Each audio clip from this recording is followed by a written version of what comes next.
Well, we have spoken at length about the Vice President's role as the borders are, but we also need to talk a little bit about her role as the broadband czar. Because 3 years ago, the President directed Vice President Harris to be in charge of ensuring that the $42 billion that was authorized 3 years ago actually got out to serve underserved areas. Look up people who don't have broadband service. That was 1,043 days ago.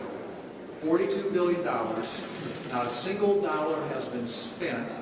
Not a single person has been connected to broadband service under this program, under the watch and supervision of the so-called broadband czar, Vice President Kamala Harris.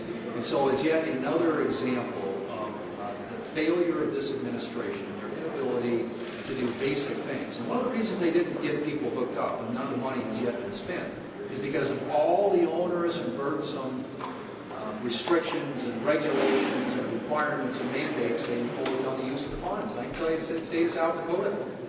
We don't have a single telecom out there that's been able to use any of this because they make it so hard to qualify for. You've got to meet all their climate requirements. You've got to meet all their DEI requirements.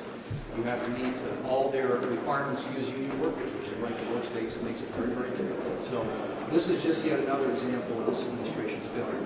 Since this president and vice president took office, there have been 1,000 regulations that have cost $1.7 trillion.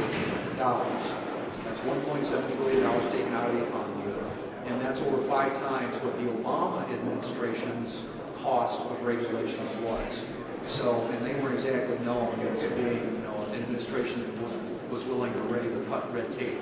So again, this is another example of this administration's failure, their inefficiency, their management, and their inability to do basic things of governing well. And I can't help but think what Vice President Harris is successful with the next 4 years could look like if she takes her record as broadband czar and borders czar to running the whole of government. I think that's a world that the American people should and hopefully won't have to.